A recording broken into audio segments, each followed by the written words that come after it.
Muy buenos días para todos. Gracias por acompañarnos en este espacio que es organizado por el Centro de Política Energética Global, IBI, y el Consejo Mundial de Energía Colombia. Damos inicio a este webinar Ruta Técnica para un sistema eléctrico confiable, limpio y de menor costo en Colombia. Es un tema clave para el presente y futuro energético del país. Vamos a iniciar este webinar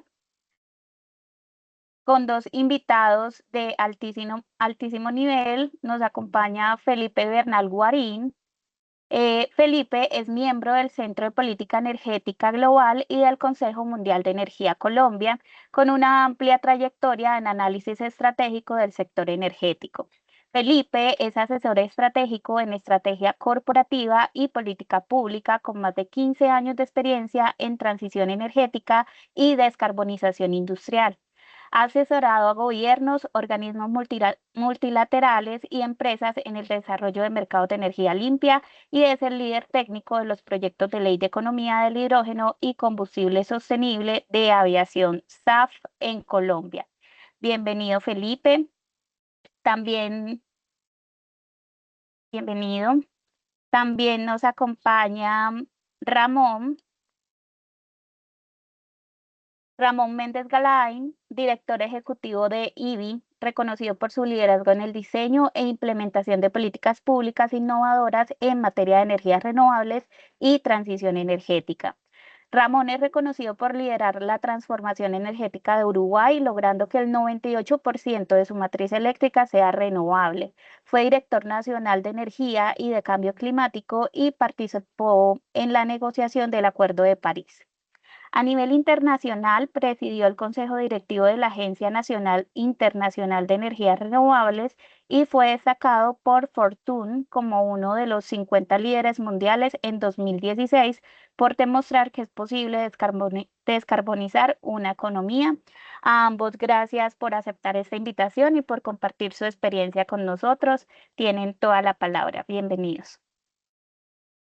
Laura, muchísimas gracias y un gusto ver también los números que tenemos de inscritos y de personas que se encuentran conectadas. Ramón, muchísimas gracias por acompañarnos. Voy a dar entonces inicio, si te parece. Adelante, Ramón, ibas a comentar algo. Solo agradecer mucho por la invitación y para mí es un gusto nuevamente estar en contacto. Llevo muy cerca de corazón a Colombia, trabajando mucho con ustedes desde hace un tiempo. En particular, Felipe, es un gusto poder estar compartiendo un panel contigo hoy. El honor es mío y seguramente de todos los que estamos aquí de escucharte en vivo y en directo. Tenemos una hora de conversatorio. Afortunadamente hemos venido conversando de alguna forma también este webinar para hacerlo de manera óptima en este espacio y aprovechar el tiempo agregando valor a todos los que están presentes. Me gustaría entonces primero decirles a todos los que estamos aquí que esto es energía sin direccional. Esto es un conversatorio enfocado en rigor técnico. No nos enfocamos, o por lo menos tratamos de desestimar lo que viene siendo esa ideologización y esa politización de la energía en un momento coyuntural para Colombia. La percepción, Ramón, de los colombianos frente al sector energético hoy combina una emoción dominante de preocupación por costos, riesgos de suministro y gestión, con un sentimiento positivo hacia la transición energética y energías limpias, que se empieza a ver como la vía para resolver problemas estructurales. Sin embargo, como lo mencionaba ahora, la ideologización y la politización de la energía ha desencadenado un debate binario entre fósiles y renovables, un falso conflicto entre energía y transición y una desconfianza en la capacidad institucional para enfrentar estos retos de forma eficiente y justa. El contexto, como lo conversábamos, Ramón, antes del webinar de Colombia, que tú bien lo conoces, pero pues para la audiencia en general mencionarlo, es que tenemos riesgo creciente de estrés hídrico por fenómeno del Niño, tenemos una dependencia térmica importante, creciente cuando bajan los embalses, escasez estructural de gas firme con importaciones que podría representar cerca del 40% para 2030, según estimaciones del gremio, con anuncios de más de 6 proyectos de regasificación, cada día aparece uno nuevo, incremento sostenido del G en la tarifa, un debate público sobre posible racionamiento y una situación en general operativa, financiera y humanitaria de los embalses a raíz del reciente caso que tuvimos en Urrá en el departamento de Córdoba como ejemplo de tensión entre la gestión del agua, el mercado y la regulación. Te pregunto entonces, para abrir esta conversación, Ramón, si ves alguna similitud de contexto con la historia del sistema que recibiste antes de asumir tu mandato para una efectiva transformación en el Uruguay. Sí, por supuesto, Felipe, total y absoluta coincidencia entre lo que tenía Uruguay, con una pequeña diferencia, que es que Uruguay es un país más chico, pero sobre todo Uruguay es un país que es importador de combustibles fósiles. Y esa es una diferencia que a la larga, como vamos a ver, no fue significativa, sino todo lo contrario. Las similitudes, ¿dónde estaban? Uruguay tenía una matriz muy dependiente exclusivamente de la generación hídrica. El resto era simplemente de generación térmica. En los momentos tal vez lo más complejo era la enorme dependencia del fenómeno climático, del Niño. El Niño y la Niña afectan muy mal a Uruguay en años de sequía. La hidráulica puede llegar a representar, a brindar la mitad de generación que la que brinda en un año normal. O sea, el impacto las variabilidades son enormes relacionadas al fenómeno del Niño. Eso nos estaba llevando a tener que usar cada vez más combustibles fósiles, que llegaron a representar cerca del 50% de la matriz eléctrica, a pesar de que era un país históricamente dependiente del agua, crecientemente además por el fenómeno de cambio climático de manera genérica en el largo plazo. Pero sobre todo esto nos estaba llevando a aumentar y a descontrolar los precios, porque bueno, cuando yo asumí, en particular en 2008, fue el pico cuando el petróleo se había ido a $142 el barril, y por lo tanto también había pasado lo mismo con el resto de los fósiles que siempre acompañan de alguna forma. Entonces se nos habían disparado los costos, pero además se nos habían inestabilizado los costos. Las tarifas eran prácticamente incontrolables, con impacto sobre la macroeconomía cada vez mayor, con ausencia de inversiones importantes, porque era un marco regulatorio muy centrado en la continuidad de ese sistema hidrotérmico. Y encima vivíamos un momento cuando, por suerte, la economía crecía, la demanda crecía, la pobreza disminuía, pero todo eso era un combo que desde el punto de vista social era muy bueno, pero desde el punto de vista macroeconómico y de seguridad energética era muy, muy complejo. Creo que todos seguramente presentes aquí saben que estas palabras que yo acabo de decir, palabra más, palabra menos, tiene que ver con alguna cosa que está sucediendo ahora en Colombia, que tiene esta fuerte dependencia hidráulica, que tiene una participación térmica, que si bien es productora de hidrocarburos, importa cada vez más GNL desde el Caribe, y con una situación del G que va preocupando cada vez más, y de alguna forma también inestabilizando las tarifas. Y la necesidad, por lo tanto, de tener alguna mirada estratégica en el largo plazo. Y también creo una similitud interesante, que vamos a ver cómo lo pudimos enfrentar, pero que había también una polarización entre dos miradas que no se habían ideologizado tanto como están ideologizadas hoy en Colombia, pero sí había dos miradas realmente diferentes de hacia dónde teníamos que avanzar. Muy relevante ese último punto, de acuerdo, porque pues en gran parte ahí es donde se pierde también ese rigor técnico que de alguna forma también hemos querido, o ha sido el motivo por el cual también hemos querido desarrollar este espacio en este momento también electoral en Colombia. Frente al tema de seguridad energética, sin térmicas como eje, también, pues este es uno de los componentes como que más llama la atención, justamente porque estamos pensando nuevamente en ese tema binario, en ese debate binario entre el respaldo, entre el despacho, entre la disponibilidad y la escasez. Uruguay pasó de cerca de un 40% renovable variable a un 90% renovable, como lo mencionabas ahora. Eliminó virtualmente el uso estructural de térmicas fósiles en operación ordinaria, algo que también sería muy interesante que nos comentaras a partir del estudio cómo se realizó. Eso lo vamos a ver ahora en la siguiente pregunta. No tienen embalses grandes comparables con Colombia. En Colombia eso es una ventaja comparativa enorme y exporta hoy en día energía. Colombia, por el contrario, sostiene que sin térmicas, esto es un poco también en el discurso general que tenemos del sector, sostenemos que sin térmicas contratadas por cargo de confiabilidad no hay seguridad. Sin embargo, a raíz de lo que mencionas, Uruguay logró esta operación con un porcentaje del 90% renovable, eh, sin depender estructuralmente de ese respaldo térmico.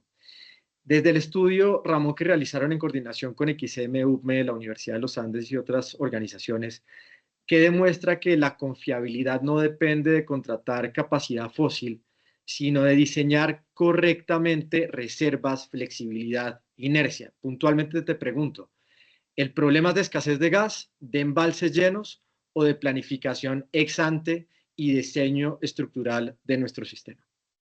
No tengo absolutamente ninguna duda de eso. Es un tema de diseño estructural. Nosotros en Uruguay, una de las razones por las cuales precisamos la transición energética, o por lo menos el cambio energético de alguna forma, era seguridad energética. La seguridad energética no estaba garantizada.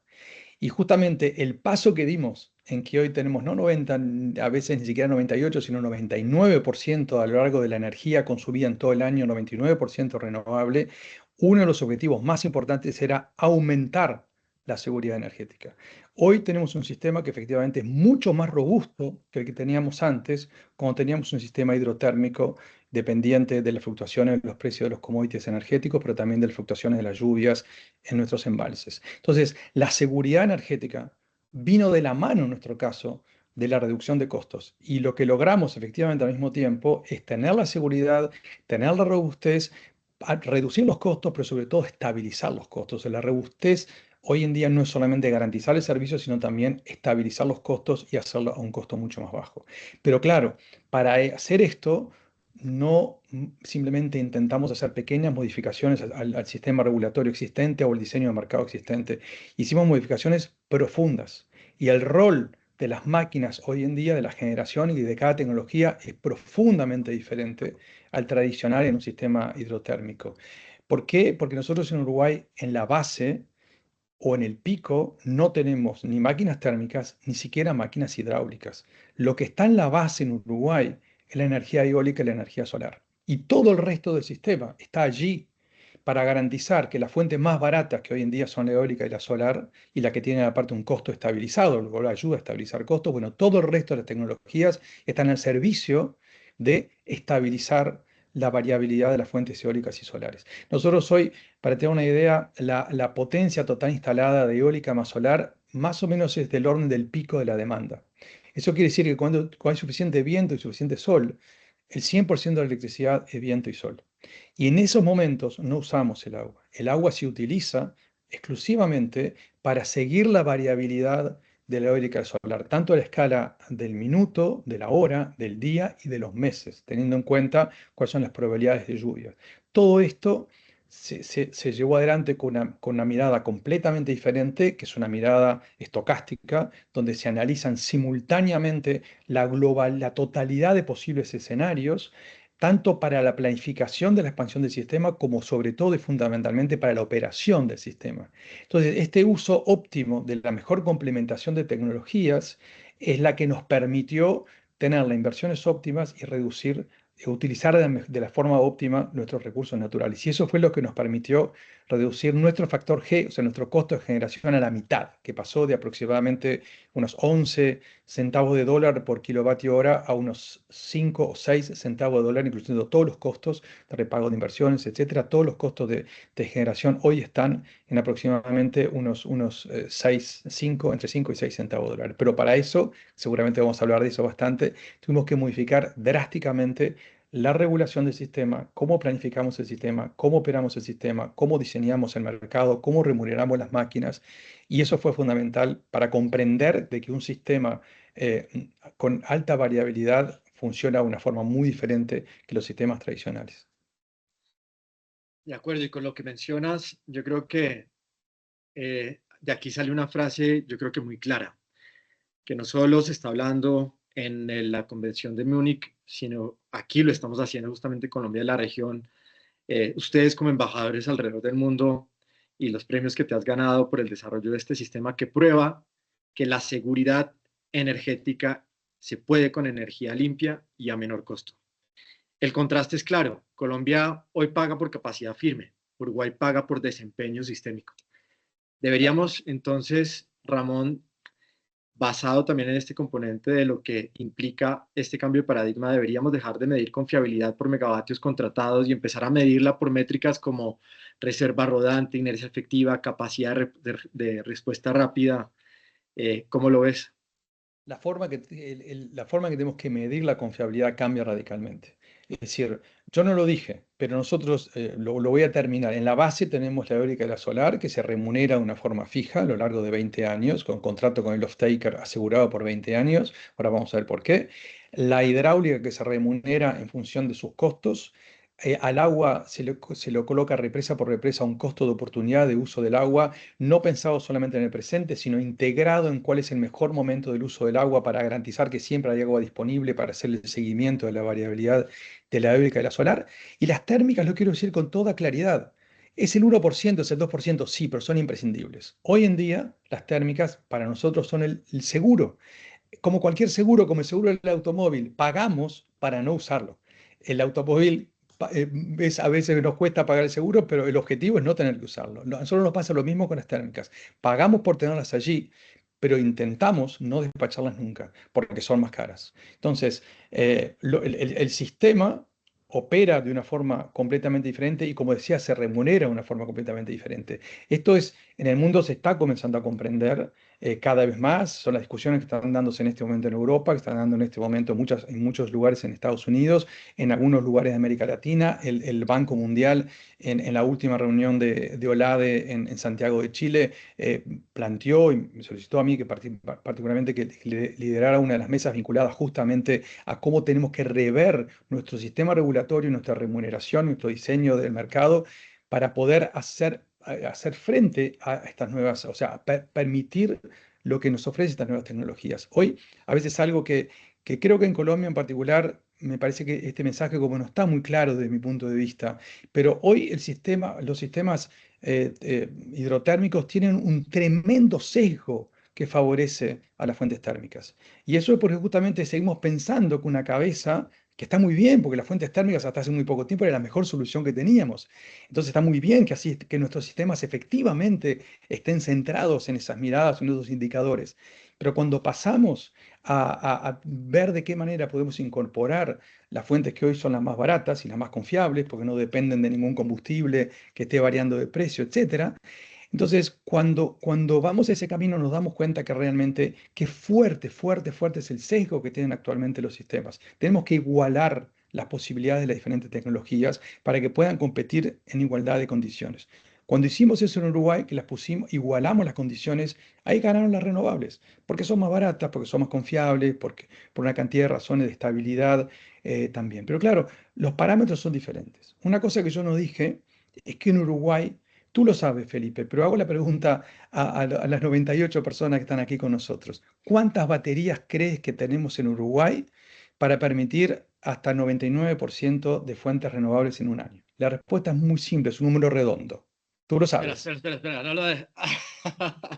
Yo No lo doy. iba a decir que pusieran el mensaje, porque ese es de los temas que más vuela un poco la cabeza en este nuevo paradigma. Absolutamente. Cero, cero Absolutamente. es el número. Cero. El número es cero. No hay ni una sola batería en todo el sistema.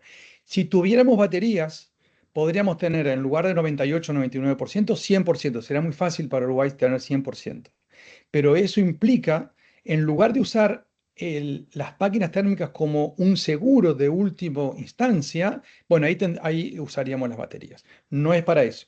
Las máquinas térmicas no son un picker, no son una base. Las máquinas térmicas son máquinas flexibles que están allí para garantizar que en última instancia, en los momentos que tenemos muy poca agua y que cuando no tenemos ni viento ni tenemos sol, tenemos ahí las máquinas térmicas como ultrasistema, pero no tenemos baterías. O sea, es posible, y esto viene funcionando en Uruguay desde hace ya más de 10 años, que tenemos este sistema operando de manera efectiva, porque fue planificado para que sí sucediera, porque dimos un salto efectivamente, y esto no cuestiona todo lo que había antes, como no cuestiona este cambio lo que se construyó en Colombia, que ha sido muy bueno durante mucho tiempo. No pone en juego lo que ocurrió. Simplemente es tener que abrirse la cabeza, que si vamos, hoy en día tenemos nuevas tecnologías, bueno, pues indudablemente esas nuevas tecnologías nos llevan a rever una cantidad de aspectos sobre la regulación y sobre el diseño de mercados. Es como, a ver, es como si en Londres dijéramos, A ver, no tenemos más remedio. Las casetas de teléfono rojo de Londres son muy bonitas, pero ahora tenemos los celulares. ¿Quién usa el teléfono público en la calle? Bueno, hay que animarse, es un cambio cultural, implica toda una cantidad de cambios, pero no podemos seguir viviendo en el siglo XX. Tenemos que de alguna forma aprovechar las nuevas características, las nuevas tecnologías que hoy tenemos y son cada vez más confiables y a su vez cada vez de menor costo. No respondí directamente a tu pregunta de cuáles son los indicadores, pero claro, los indicadores siguen siendo cuál es el ROCOF, garantizar que tenés reserva rotante, garantizar que tenés efectivamente capacidad de que los actuadores secundarios puedan intervenir de manera efectiva, garantizar que no tenés hueco de tensión. Todo eso sigue siendo muy importante. Pero lo que tenemos que comprender es cómo las nuevas tecnologías, de forma diferente, se complementan entre sí para garantizar eso. Es decir, un cambio fundamental cuando pasas de un sistema hidrotérmico tradicional a uno fuertemente renovable, es que ya no es cada máquina a la que le tenés que pedir que haga todo. No le vas a pedir un parque solar que te garantice estabilidad de tensión. Por supuesto que no. Es el sistema como un todo que tiene que garantizártelo y tienes que haberlo diseñado para que efectivamente en cada nodo tú tengas toda la tecnología necesaria para garantizar todas las estabilidades necesarias en un bicho tan complicado como es un sistema eléctrico. En particular, hoy en día ya no es un tema de tecnología. Los grid forming existen, la reserva, la forma de tener reservas existen. Hoy en día hasta podemos por, por, eh, por tecnología, por hardware, incluso ni siquiera por software, podemos dotar de capacidad de grid forming a los parques fotovoltaicos. O sea, no es un tema de ausencia de tecnología. La tecnología está ahí y funciona. Es un tema de tomar las decisiones adecuadas para hacer un espacio a estas nuevas tecnologías y diseñar y remunerar nuestros sistemas para que puedan competir en pie de igualdad de la forma tradicional. Colombia, al igual que Uruguay, tiene una ventaja enorme, que son las hidráulicas. Las hidráulicas garantizan esa reserva rotante. Tú me decías que vamos a hablar un poco del estudio que hicimos para Colombia. El estudio que hicimos para Colombia, con la gente de XM, nos dijo, bueno, yo quiero tener por lo menos una demanda neta de 2 gigavatios permanentemente del sistema, y allí está. Es decir, simulamos que permanentemente tiene que haber 2 gigavatios de reserva allí, bueno, de máquinas rotantes que puedan ayudar a la estabilización dinámica del sistema. Y eso se puede hacer, pero porque no es lo mismo si estamos en un país que tiene todo fotovoltaico a un país que tiene hidráulico, porque las máquinas hidráulicas son tan rotantes como una máquina térmica. Entonces, los problemas no son tecnológicos, son a veces o culturales o de pensar un poco afuera de la caja, y de alguna forma, como tú decías, no pensar ideológicamente, sino pensar qué es lo que más le conviene al país, qué es lo que sostiene efectivamente un desarrollo hoy en día haciendo uso de las tecnologías que se han ido desarrollando a lo largo de los últimos años.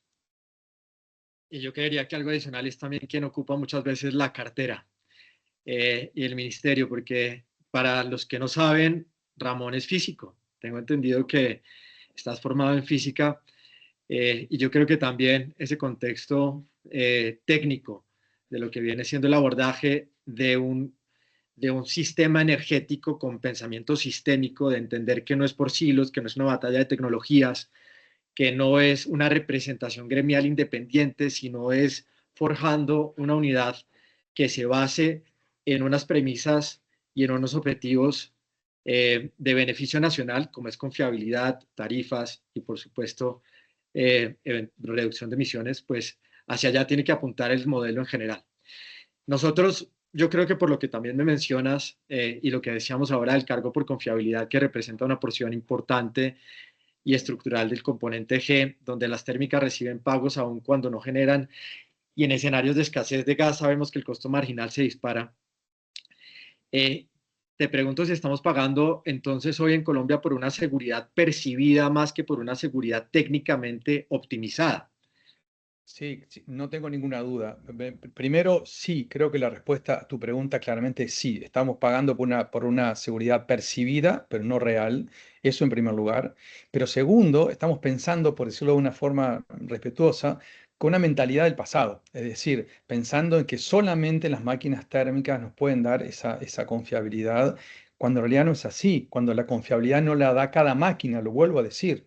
y por lo tanto le pagamos a una máquina por darnos una confiabilidad, sino que la confiabilidad es del sistema, no es máquina por máquina. Es el diseño del sistema que nos tiene que garantizar que tenemos la cantidad adecuada de cada tecnología para garantizar que ante cualquier escenario, efectivamente, vamos a tener la energía necesaria. Y eso fue lo que hicimos nosotros. La planificación fue fundamental, un nuevo instrumento de planificación que es de código abierto, así que cualquiera puede repetir lo que hace el operador del sistema y el planificador del sistema, pero esa planificación define cuál es la complementación óptima de tecnologías y analiza de manera simultánea probabilísticamente todos los posibles escenarios climáticos que puede llegar a tener. O sea, el operador, este simulador de la operación y al mismo tiempo optimizador, lo que tiene es probabilidad de lluvia en cada cuenca a lo largo del año y con la probabilidad de ocurrencia de las lluvias en función de que sea un año más niño, menos niño, más niña.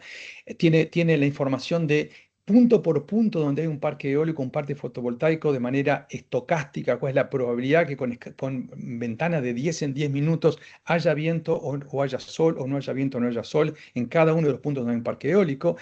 Correlaciona todo eso con la variabilidad histórica de la demanda o la variabilidad proyectada de la demanda con escala de una hora, y entonces hace una optimización de la mejor complementación de tecnologías para garantizar al mismo tiempo el mínimo costo, pero al mismo tiempo la operabilidad del sistema ante cualquier escenario climático. Y se corren mil escenarios climáticos posibles y se cubre, bueno, Colombia tiene en particular con la CREC, tiene algunos indicadores muy precisos que son lo que determinan en última instancia si está dentro o no dentro de los rangos de aceptabilidad, de probabilidad de faltante de energía que la aceptable para el regulador. Bueno, uno puede testear que efectivamente se cubre ante cualquier escenario térmico, perdón, cualquier escenario climático, se cubre efectivamente la posibilidad de operar ese sistema con los recursos existentes. Entonces, eso es fundamental. Uno planifica de manera sistémica. Esa palabra que usaste, esa palabra central. Dejás de mirar a un sistema energético como simplemente una cantidad de actores que cada uno aportan más o menos lo mismo, porque o es una térmica o es una máquina hidráulica y todas más o menos, cada una de ellas aporta más o menos lo mismo. Cuando tú pasas a un sistema con esta variabilidad de complementariedad de tecnologías, todo cambia radicalmente. La visión sistémica del sistema energético holística es central. Y ahí es donde cambia absolutamente toda tu visión del tema. Y así como mencionábamos que uno de los ejes era esa seguridad energética sintérmica, también el rol del agua es algo que se vuelve fundamental en entender cómo cambia en esta nueva perspectiva. Estamos hablando eh, de un punto donde nuevamente Colombia tiene ventaja comparativa por esa disponibilidad hídrica. Es claro que el cambio de paradigma y el modelo que compartes, Ramón, implica replantear ese rol de la hidráulica como un activo flexible, no como una póliza de emergencia que permita desplazar térmicas en operación ordinaria. Quizás el reciente caso de Urrá muestra cómo los criterios de despacho y señales de precio, sin un claro costo de oportunidad, pueden forzar decisiones subóptimas en el uso del agua. Pregunto entonces si un rediseño del despacho remunerando flexibilidad, almacenamiento e inercia hidráulica podría simultáneamente bajar costos, tarifas, reducir riesgos para mayor confiabilidad. Algunos también se preguntan, ya lo dijiste, que cero en Uruguay, pero ¿cuál sería el rol de BES, de los sistemas de almacenamiento y de baterías en el modelo aplicado a nuestro país, si eventualmente en ese modelamiento estocástico que realizaron identificaron que habría o no algún requerimiento de esta tecnología en el sistema? Sí, gracias Felipe, esa pregunta es muy importante. Tal vez es el momento de contar un poco qué hicimos nosotros. Yo lidero en particular, después que me fui del gobierno, que estuve durante 2 periodos consecutivos como responsable de la política energética para 2 presidentes diferentes, creamos una fundación que el objetivo es tratar de compartir la experiencia. Nos financiamos con fondos filantrópicos, no somos una consultora, sino el objetivo es tratar de compartir información y experiencia en otros países de la región. Y lo que hicimos fue, fuimos a Colombia, fuimos muy bien recibidos y lo que hicimos fue trabajar codo a codo con XM para montar todo el sistema colombiano dentro de nuestro modelo de planificación y de simulación de la operación del sistema, que como decía tiene todas estas particularidades de que es estocástico, de que tiene toda la información de ocurrencia de diferentes fenómenos, al mismo tiempo también con herramientas de inteligencia artificial el modelo puede aprender a hacer un uso de los embalses, de cada uno de los embalses concatenados para garantizar que se usa de manera óptima, o sea, suponiendo que la gestión del agua se hace de manera óptima sistémicamente, de una manera sistémica. Colocamos todo eso, hicimos la optimización del sistema hasta el año 2038. Lo que nos dio, y no es ninguna sorpresa, en primer lugar, que el sistema puede funcionar muy bien.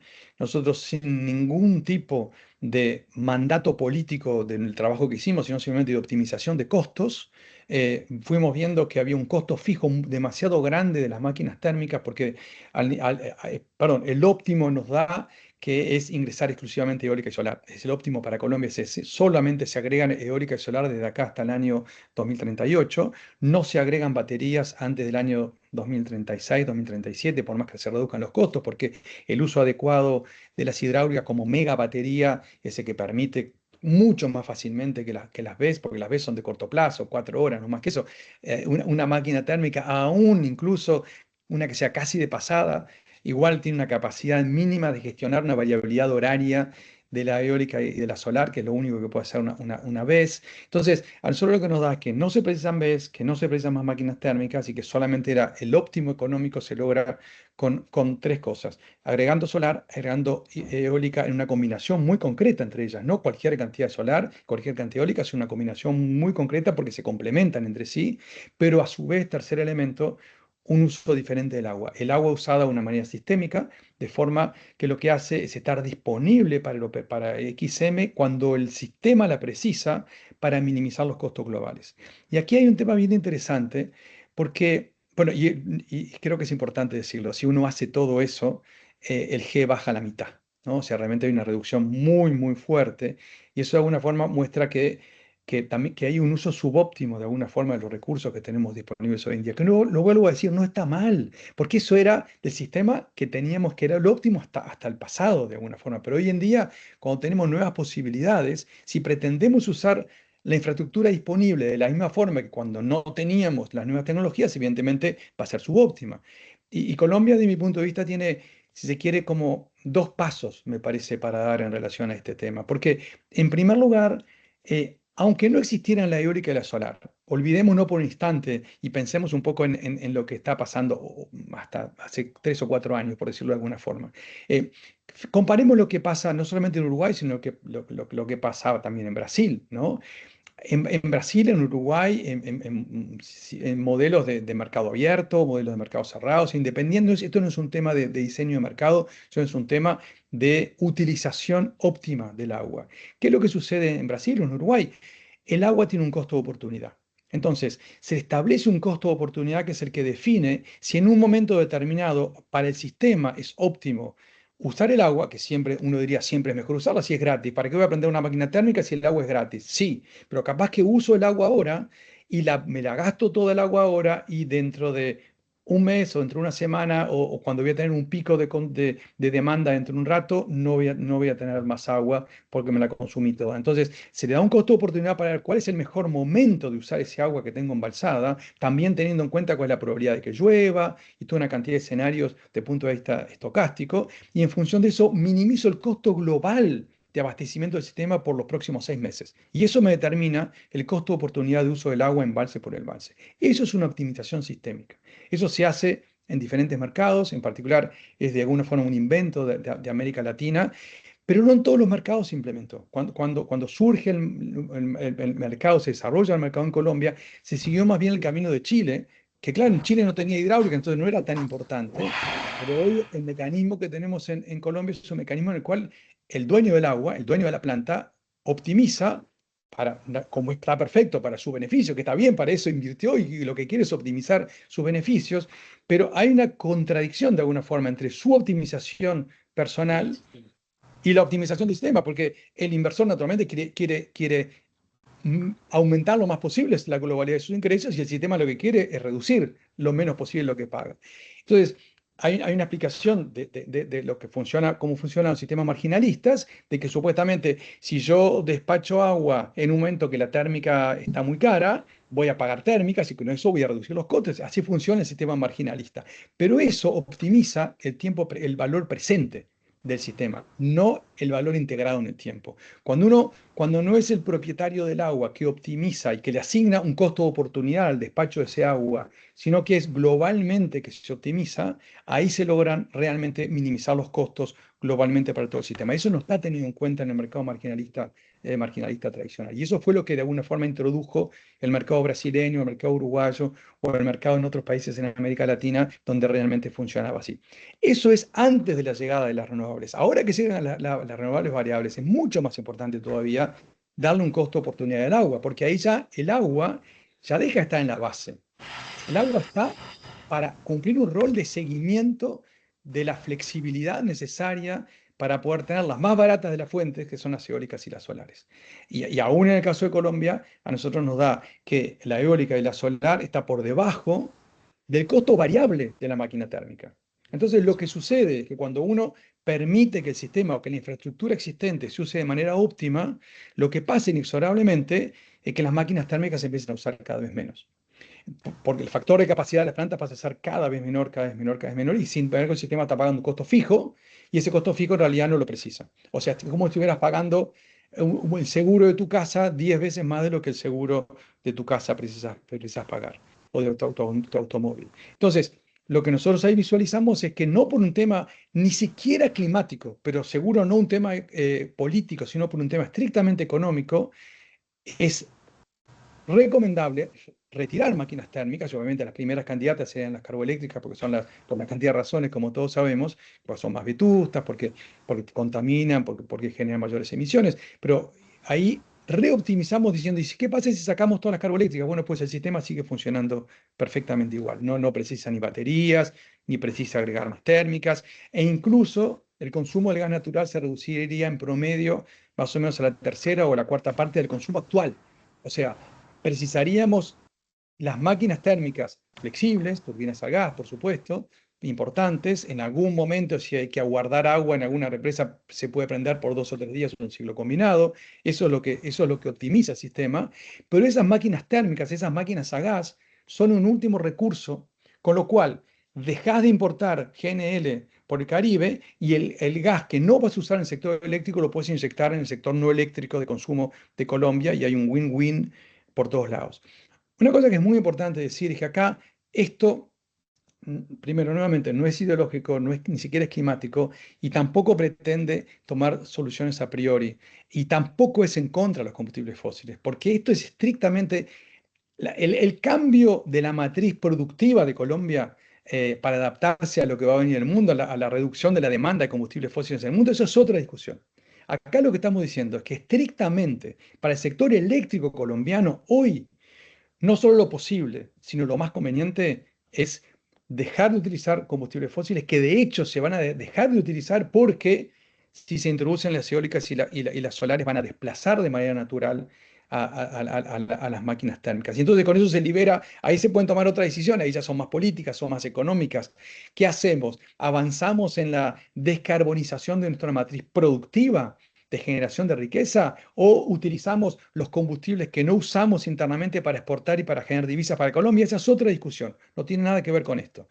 Esta discusión es simplemente hoy para Colombia el óptimo de todo punto de vista y funcionaría perfectamente, es avanzar fuertemente en la introducción de fuentes eólicas y solares con una proporción bien definida en su matriz eléctrica y al mismo tiempo transformar el uso del agua para poder hacer este sistema óptimo posible. Absolutamente. Y el mensaje de alguna forma también que queda a partir de esta intervención que haces es que Colombia tiene el potencial medido, modelado, valorado y con una factibilidad estocástica de tener un sistema eléctrico basado en un sistema renovable de energía base, donde el potencial del subsuelo en términos de hidrocarburos se aproveche. No estamos diciendo ni se está diciendo en ningún momento que no se aproveche, sino que también se aproveche y se desarrolle su potencial. Esa es otra discusión. Pero a sus mercados que le corresponden y donde aquí no está generando realmente un rol favorable frente a este modelo y este paradigma el cual estamos Exactamente. conversando. Esa es otra discusión. Lo que simplemente acá lo que estamos diciendo es, si Colombia incorpora rápidamente fuente eólica y fuente solar y cambia el uso del agua para hacerlo esto posible, se reduce a la mitad el G y al mismo tiempo libera el uso de combustibles fósiles. Y eso es posible, es el óptimo. Y después, ¿qué se hace con esos combustibles fósiles? Si se dejan de extraer y se dejan en el subsuelo o se utilizan para exportar, es otra discusión que no tiene nada que ver con esto. Esto no es en contra de los combustibles fósiles. Más allá de mi mirada, yo fui negociador del Acuerdo de París, responsable de la política de cambio climático en Uruguay. O sea, tengo una mirada que creo que hay que avanzar hacia la descarbonización de los sistemas, pero esa es otra discusión, no es lo que estamos planteando en De este momento. acuerdo, de acuerdo. Sin embargo, entonces, en todo caso, retomo, y por lo menos lo digo ya desde mi perspectiva, que sí considero que los hidrocarburos vienen siendo también esa fuente de potencial para generar los recursos de desarrollo también nacional. Eh, Frente al tema de transmisión e inercia, el verdadero cuello de botella no es la generación. Aquí, por ejemplo, como lo mencionábamos también inicialmente, Ramón, el debate público ha girado en torno también a lo que viene, o se centra principalmente en si entran o no entran renovables, si entra o no entra renovable o fósil, en un proceso de también este debate, en un proceso que algunos candidatos incluso sugieren de reforma que requiere el país frente al licenciamiento ambiental y consulta previa, un cuello de botella importante cuando hablamos de desarrollo también de proyectos y de un sistema renovable. En un sistema como el colombiano, Ramón, que conoces bien, te pregunto si el verdadero desafío colombiano no está tanto en agregar más capacidad de generación, sino en fortalecer la red, la estabilidad dinámica y el diseño del mercado de servicios complementarios. La adopción del modelo propuesto en nuestro país requiere de mayor expansión del sistema y nuevas plantas o no lo requiere. Sí y no. Es decir, la generación renovable, eólica y solar, es macro distribuida. ¿Qué quiere decir? No se concentra en determinados puntos, sino que puede instalarse cercana a cualquier línea de transmisión y puede inyectarse, hay que hacer una bajada, por supuesto, ahí, un sistema de transformación, una subestación, pero se inyecta en la mitad de una línea, se puede inyectar en la mitad de una línea. Y eso hace muchas veces que el flujo se revierta y que por lo tanto con las líneas existentes se pueda introducir en el sistema mayor cantidad de energía. O sea, no necesariamente pensarlo de la manera tradicional. En nuestro caso en Uruguay, por ejemplo, no tuvimos necesidad de hacer ampliaciones de línea. El estudio que nosotros hicimos incluyó explícitamente el análisis, primero, de mayores necesidades de transmisión, pero también de estabilidad dinámica de cómo queda la red funcionando de esta manera. Y te cuento los principales resultados. Los principales resultados es que para la solar prácticamente no, pues la solar está distribuida en todo el territorio, entonces no precisa ese problema, pero claramente sin colectora para sacar la eólica de la Guajira, nada de esto funciona, está claro. Colectora supuestamente está en proceso de desarrollo, será unos meses más, unos meses menos, pero nosotros partimos de la base que vamos a tener colectora. Teniendo colectora, lo que nosotros vemos es que falta un pedazo de línea en algún lugar, pero es mínimo. O sea, no son inversiones importantes en líneas, más allá, insisto, de poder desagotar la generación eólica en La Guajira. Con los corredores existentes de las 5 regiones son suficientes. Pusimos en nuestra modelación todas las restricciones operativas que XM nos dijo que tenemos que poner. Tenemos simuladas las 300 barras del sistema, las 900 líneas del sistema, y el sistema funciona. Eso desde el punto de vista del flujo de energía. Desde el punto de vista de estabilidad, ahí sí, con el equipo del Instituto de Sistema de Ingeniería Compleja de la Universidad de Chile, analizaron ellos la estabilidad, qué pasa si se cae la máquina más grande, 300 megavatios, 400 megavatios que están funcionando en el sistema en algún momento, qué pasa con la estabilidad dinámica del sistema, y ahí simulamos, ahí sí se identificó que es necesario en algunos puntos del sistema, sobre todo en el Caribe, que es necesario colocar compensadores síncronos porque no hay suficiente reserva rotante en ese punto si sacamos las máquinas a carbón. O sea, sacando las máquinas a carbón, en ese caso sí es necesario colocar compensadores síncronos en algunos puntos muy concretos, pero te lo adelanto, te hago un spoiler del final. El costo total, el encarecimiento total del sistema es no más de entre 1 y 2% de esas inversiones, o sea que son ampliamente compensadas por la disminución de los costos de generación. De acuerdo. y justamente muy relevante para también entender quiénes son o sea, cómo se generan esos beneficios, quiénes son los ganadores y perdedores. Yo quisiera también mencionar, o más bien te pregunto, porque yo también conozco ese dato, pero para que le cuentes a los que nos compartes, Ramón, ¿con cuántos dólares cargas tu vehículo eléctrico para 400 kilómetros?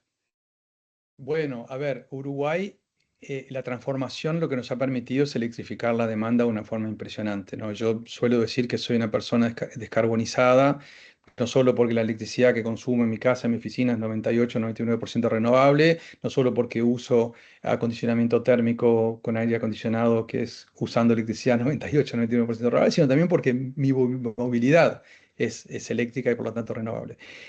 Usando de manera adecuada, con tarifa inteligente, nosotros tenemos medidores inteligentes en prácticamente, creo que más del 90% de los consumidores en el país en este momento, en el 100% de las grandes ciudades, y eso nos permite poder jugar con ofrecerle al consumidor precios diferenciales a lo largo del día. Yo cargo mi vehículo eléctrico durante las noches y a mí me sale alrededor de $4 más o menos la carga completa y con eso ando 480 kilómetros, ¿no? O sea, eso es un nivel de las posibilidades que te da hacer un uso óptimo de cuando el consumidor, con redes inteligentes, por supuesto, cuando el consumidor, cuando el operador, el distribuidor le puede ofrecer, qué opciones le puede ofrecer al consumidor para optimizar el uso correr la demanda y optimizar el uso de la infraestructura existente. Son números realmente impactantes, ¿no? Porque por más subsidiado que pueden estar los combustibles fósiles en muchos países, bueno, lograr hacer 480 kilómetros con $4 no es lo usual. Son unas posibilidades que se abren indudablemente. Pero tú hablabas de ganadores y perdedores. A mí me parece que esa es la discusión de fondo que tenemos que tener, ¿no? O sea, acá yo creo que no hay discusión técnica y esto no debería ser nunca una discusión política. Las soluciones están, son las mejores, los sistemas han madurado. No de casualidad, el año pasado, el 91% de las 9 fuentes de generación que se instalaron en el mundo, el 91% fueron eólicas y solares. No de casualidad, China está instalando lo que está instalando. No de casualidad, en los últimos 10 años se redujo por un factor 8 el costo de los paneles fotovoltaicos y un factor 3 el costo de los molinos de viento. O sea, esto es imparable, esta es la realidad técnica, esto funciona, esto no plantea problemas técnicos, esto no es una discusión teórica ni académica. Este es el mundo real. Ahora, claramente en este mundo real también hay incumbentes, también hay actores que vienen, que invirtieron durante muchos años, que trabajaron, que legítimamente tienen interés de seguir ganando dinero. Todo eso es totalmente legítimo.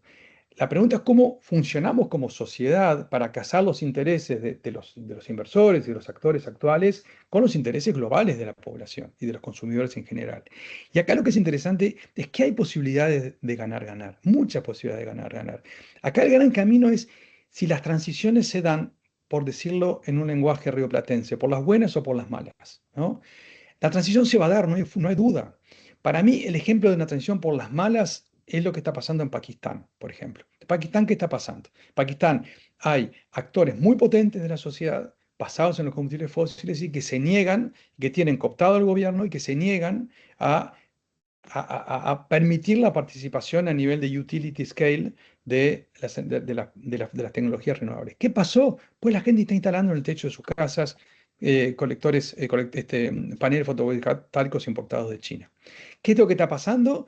Fue tan grande el aumento de esto y hay tanta potencia, varias decenas de gigas de potencia behind the meter, o sea, rooftop solar, solar en el techo de las casas por detrás del medidor, que cayó la demanda, tremendamente la demanda de energía eléctrica, las distribuidoras se están fundiendo, pero lo que es más grave para el generador, que supuestamente está tratando de protegerse a sí mismo, es que fue una catástrofe. El factor de capacidad de las plantas térmicas bajó de 72% a 11% en apenas 3 años. O sea, es inevitable que las nuevas tecnologías, por las buenas o por las malas, por la puerta o por la ventana, van a terminar entrando. Entonces, hacer una transición por las buenas es tratar de ver de qué manera esos generadores que hoy son centrales pasan a ser también centrales, pero con un rol completamente diferente. Ya no con los cargos por confiabilidad, ya no por contratos que tienen obligación de entregar una cierta cantidad de energía, sino simplemente cobrando un seguro, que es el ideal. O sea, a mí me pagan por lo que yo tengo, aunque no me usen. Perfecto, porque ese es el óptimo para el sistema. Estar ahí una cantidad, no la misma cantidad que hay ahora, tiene que ser menor, tiene que haber una competencia, naturalmente, de otros actores actuales para ver quién va a tener contrato a largo plazo por esos seguros, para de alguna forma asegurarla, qué pasa cuando no hay ni lluvia, ni sol, ni viento, pero es un nuevo negocio, es un nuevo negocio. Lo mismo sucede para los propietarios de las centrales hidráulicas. O sea, esto va a llevar necesariamente a una cosa que se conoce como el missing money. ¿El missing money qué es? El missing money es justamente el mercado spot tradicional no tuvo en cuenta este tipo de sistemas en los cuales se despachan máquinas a costo variable cero, porque simplemente su costo variable es cero, y eso desplaza y reduce el precio spot. En Uruguay el mercado spot sigue existiendo, pero el 100% de la demanda está bajo contrato a largo plazo. O sea, pasamos de un mercado spot de corto plazo a un mercado de capacidades de largo plazo.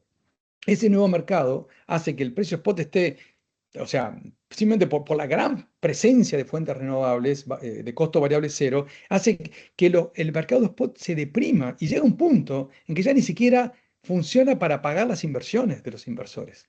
Entonces, esa es la transición por las malas, en las cuales le pasa a los térmicos o a los hidráulicos lo mismo que está pasando en Pakistán y que se están fundiendo. Pero eso es muy malo para el sistema porque el sistema lo precisa. El sistema precisa las máquinas térmicas, por lo menos por un tiempo, para poder efectivamente ser ese seguro, pero con un rol y con una remuneración completamente diferente. Entonces, me parece que hay mucho margen aquí para negociar con los actores, para comprender de que esto es mejor que se haga por las buenas y no por las malas, que siempre por las malas hay más gente que pierde, porque esto se va a dar. Entonces, me parece que este momento político es extraordinario para poder hablar con los candidatos y poder llegar a lo que seguramente fue la mayor diferencia entre lo que ocurrió en Uruguay y lo que todavía no está pudiendo ocurrir en Colombia. Nosotros en Uruguay hicimos la transición porque fue un acuerdo político en el que participaron todos los partidos políticos del país, todos.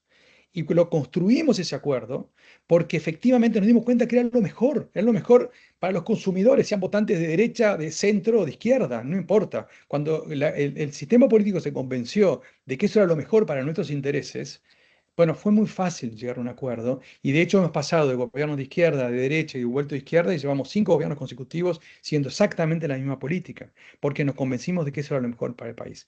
Creo que este es un momento histórico para Colombia, porque si nosotros vamos a hacer más inversiones ahora que duran 20 años en regasificadoras o en plantas de generación térmica, es un lock-in tecnológico que va a encarecer el sistema durante 20 años y que durante 20 años la demanda va a tener que seguir pagando esto, pero en realidad lo que va a despachar va a ser máquinas eólicas y solares porque son mucho más baratas y se va a fundir una cantidad de inversores, con lo cual hay un descrédito para el país y para inversores locales que de alguna forma van a perder cientos de millones de dólares. Entonces, este es un momento excelente para realmente discutir a fondo y mostrar que sí es posible hoy en día con las nuevas tecnologías una transición que al mismo tiempo brinda seguridad energética y reducción de costos y sobre todo estabilidad. Bueno, Entonces creo que es el momento propicio para dar este tipo de sí, discusiones. es un momento ideal.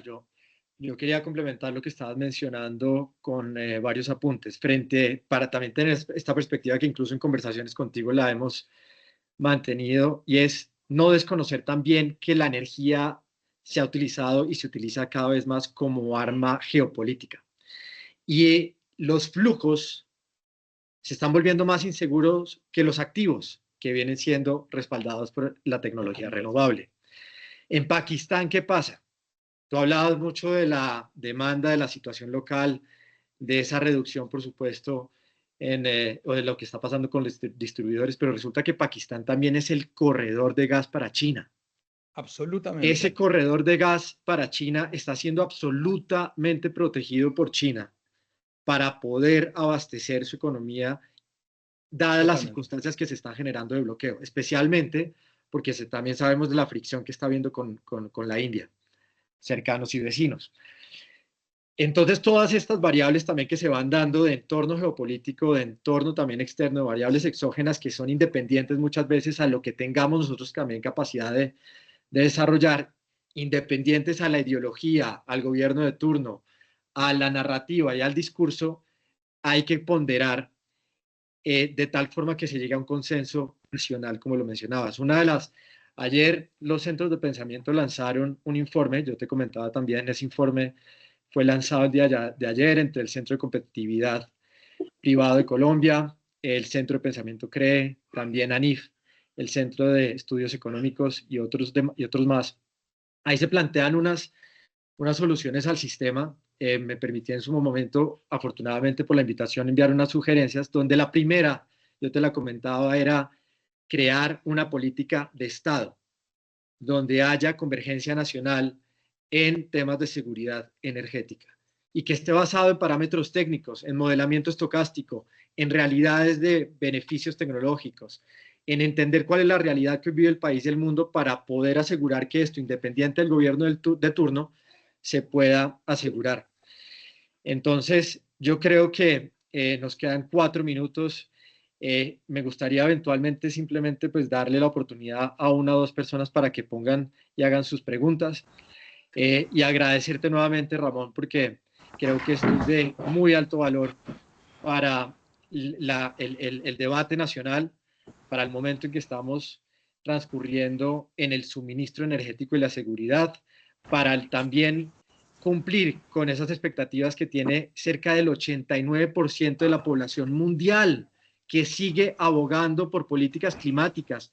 Esto se maneja de forma distinta en las narrativas, pero la realidad es que bajo cifras y estadística, más del 89% de las personas en el mundo siguen exigiendo a sus gobernantes cumplir con políticas de mitigación y adaptación.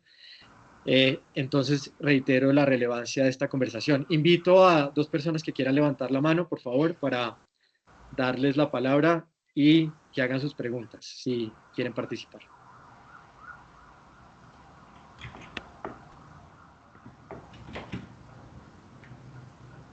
Tiene levantada la Hola, mano Henry Navarro. Adelante, Henry. Buenos días a todos. ¿Me escuchan? Sí, sí, lo escuchamos. Gracias. Bueno, muy interesante la presentación, la experiencia de Uruguay, el estudio que parece ser muy interesante con Epicentro. Ojalá lo podamos consultar para entenderlo mejor. Pero tengo una inquietud. Ese efecto tan positivo en el Uruguay sobre todo ese avance de desplazar las fósiles con las renovables, pues requiere que podamos tener disponibilidad de esas renovables. Entonces, si uno mira la demanda en Colombia, pues la demanda de energía, que son alrededor de 90 teras año, o la demanda máxima de potencia, que puede ser alrededor de unos 12.000 megavatios en este momento, es muy difícil pensar que a corto plazo tengamos disponibilidad de toda la renovable para poder hablar de, no sé, un 70, 80, 90% renovable y el resto una hidromarginal y una térmica desplazada solo para como un seguro, algo así como para Black Star o algo equivalente. Entonces sí, es un escenario muy interesante y seguramente es al que vamos a llegar, pero lo que digamos no veo dentro de la exposición es que para eso se necesita una transición, porque yo no puedo decir que el próximo año, los próximos 3 años apago todas las térmicas y ya resolví el problema si no he entrado el 80-90% de las renovables, ni he preparado la resiliencia del sistema para que con los forming grid podamos suplantar, digamos, esa inercia que no existiría en el sistema. Entonces sí veo que es el escenario al que hay que llegar, pero en el camino tenemos que seguir manteniendo y eso dependerá de cuántos años necesito para eso. Y un corolario a esto, que puede pasar en Uruguay y va a pasar en Colombia en algún momento, es que el recurso eólico y el recurso solar tiene un límite. Eso no es una fuente infinita de energía. Entonces uno no puede pensar que toda la vida, que la demanda de energía sí va a seguir creciendo, pero que tengo ahí un paripaso entre crece la demanda y simplemente instalo más eólica y solar, porque eso se acaba, es decir, no es que se acabe, sino que tiene un límite de captación en la zona donde uno esté. Entonces no sé qué opinan de esos dos aspectos. Gracias, Henry. Muchas gracias. Muy rápidamente, voy a ir a la primera pregunta sobre todo. A ver, dos cosas quiero decir. Primero, es absolutamente claro lo que tú dices.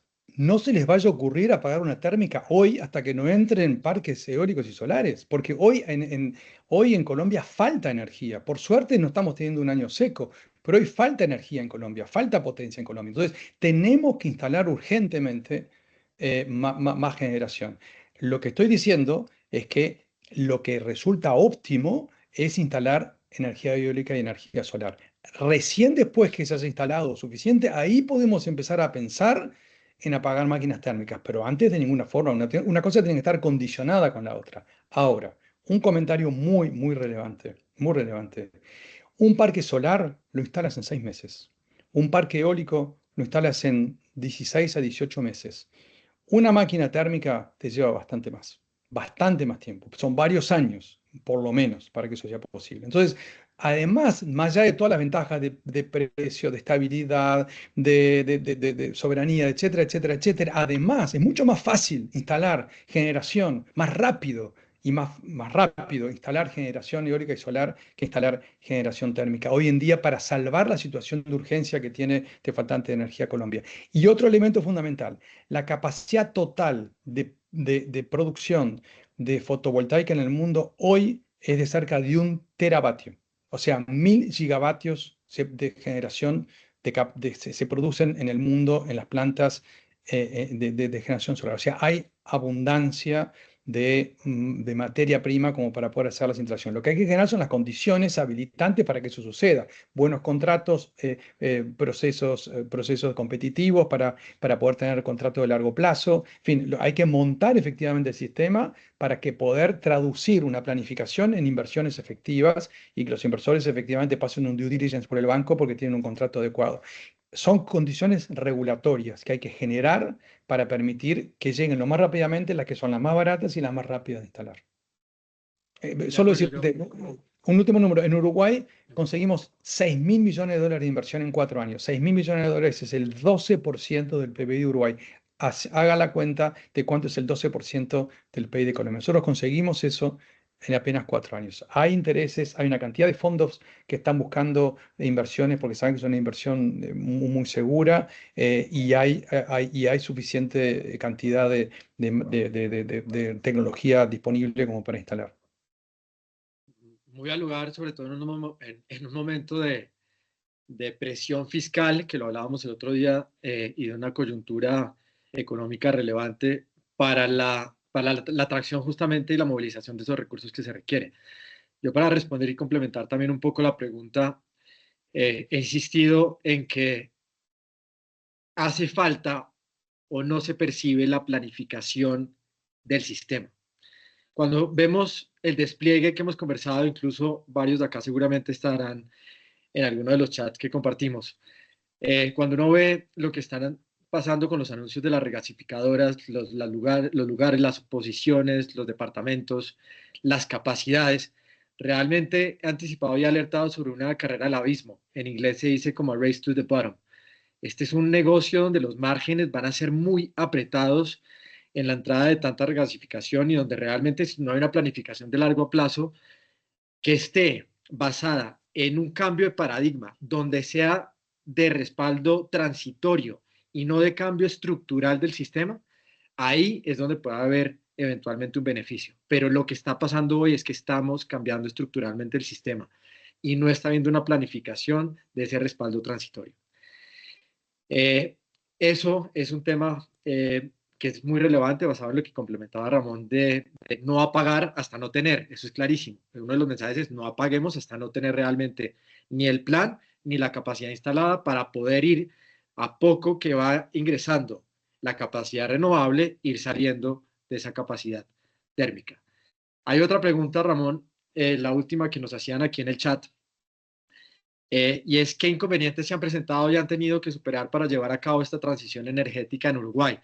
Y yo te agradecería de repente complementarla con el tema social, que también nos duele aquí en Colombia.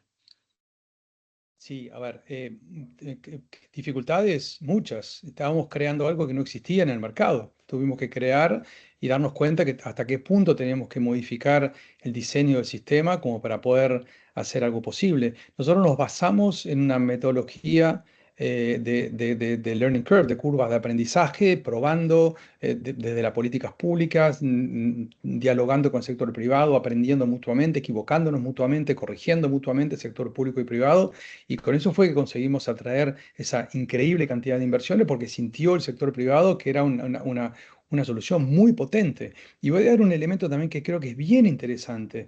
En Uruguay, al igual que en Colombia, hay un mercado regulado a través de las distribuidoras, pero también hay un mercado de grandes consumidores libres. Bueno, en Uruguay hoy, salvo una excepción por otras razones, todos los potenciales grandes consumidores que podrían ser libres eligen ser consumidores regulados de la distribuidora porque es más eficiente. Entonces, eso atrajo, o sea, desde el punto de vista de las inversiones, hay una claridad de dónde están los beneficios de este proceso, pero bueno, naturalmente para eso es fundamental generar esta confianza y construir y equivocarse y corregir y hacer, pero hacer rápido y trabajando conjunto. Dificultades, claro que tuvimos el temor de qué pasaba con los impactos territoriales. Nosotros lo que hicimos fue trabajar, poner de la mano la política energética con la política de ordenamiento territorial y con la política ambiental. Fueron políticas que se desarrollaron de manera paralela, en particular una evaluación ambiental estratégica de la política energética antes de empezar, y lo que sucedió fue que nosotros, para presentarse a las licitaciones públicas como para poder acceder a contratos a largo plazo, tenían que tener la aprobación previa de las autoridades locales. Y los co-beneficios en ese sentido son absolutamente fundamentales. Yo creo que esa es la solución para mí, en particular para La Guajira y para otros lugares, trabajar con los co-beneficios, que las poblaciones locales sientan que también perciben beneficios concretos a partir de estos procesos de transformación y no que van a tener un parque eólico que luego cables que pasan por arriba de su cabeza y ellos siguen sin tener electricidad. Esos son el tipo de cosas que hay que trabajar sistémicamente, nuevamente, porque es fundamental. E insistir con reforzar lo que tú decías, Felipe, la planificación es todo, todo, todo, todo, porque la planificación a nosotros es la que nos permitió decir, este es el óptimo. Estos ya no son más sistemas donde compiten todos con todos y cada uno con las señales de precio que da el mercado spot, marginalista, tienen buenas informaciones. No, este es un mercado completamente diferente. Este no es un mercado industrial, es un mercado financiero. El mercado de las energías renovables es un mercado financiero. No hay un combustible por detrás, no hay una materia prima por detrás, los costos de operación y mantenimiento son bajísimos. Lo único que uno tiene que hacer es repagar la inversión. Si es una inversión altísimamente en costo de capital, todo lo que importa es el costo de capital. Entonces, reducir percepción de riesgo, acuerdo de largo plazo, política de largo plazo, seguridad para los inversores, co-construcción con los inversores de cómo es el diseño del sistema, eso fue capaz que lo más importante que aprendimos y todo eso basado en la planificación. Y quiero decir sobre al final algo que puede resultar medio complicado. Es fundamental pasar del mercado diario de energía a un mercado ex ante de capacidades. Y por eso la planificación es la que determina cuáles son las licitaciones, los procesos de subastas que hay que hacer, tecnología por tecnología, para garantizar que al final del día vamos a tener el sistema óptimo con la complementación adecuada y la cantidad adecuada de cada una de las tecnologías para optimizar el sistema.